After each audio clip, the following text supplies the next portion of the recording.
అధికారం చేపట్టిన అనంతరం సంచలన నిర్ణయాలు తీసుకోవడంతో లక్షలాది మంది గుండెల్లో గుబులు మొదలైంది. గతంలో బైడెన్ ఇచ్చిన 78 ఆదేశాలను రద్దు చేశాడు. ఇదిలా ఉంటే ఇక అమెరికాలో పుట్టడంతో పౌరసత్వం పొందిన తమ పిల్లల బాధ్యతలను సంరక్షకులకు అప్పగించి పెట్టెబేడా సర్దుకుంటున్నారు.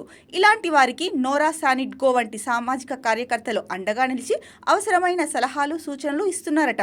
బర్త్ సర్టిఫికేట్లు, మెడికల్, స్కూల్ రికార్డులను పిల్లల వద్ద ఉంచాలని సూచిస్తున్నారు. అయితే ప్రవాసులు ఎక్కువగా ఉండే షికాగోలో చొరబాటుదారులపై ఈ వారం చర్యలు తీసుకోబోతున్నారన్న వార్త అక్కడి ప్రవాసుల్లో కలకలం రేపుతోంది. పలువురు ప్రవాసులు షికాగోలో ఇల్లు కొనుక్కొని స్థిరపడ్డారు. ఇప్పుడు వారి పరిస్థితి ఏంటన్న దానిపై ఆందోళన నెలకొంది. మరోవైపు దేశంలో అక్రమంగా ఉంటున్న ప్రవాసులపై చర్యలు తప్పవని ట్రంప్ మద్దతుదారులు కూడా హెచ్చరిస్తున్నారు.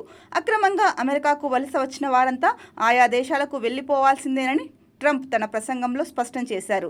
సరిహద్దుల్ని తెరిచి వదిలేయడంతో లక్షల మంది ప్రజలు అమెరికాలోకి చొరబడ్డారని, ఎలాంటి తనిఖీలు లేవని అన్నారు. ప్రపంచం ఎన్నడూ చూడనంత స్థాయిలో అమెరికా సరిహద్దుల్ని బలోపేతం చేస్తామని ట్రంప్ అన్నారు.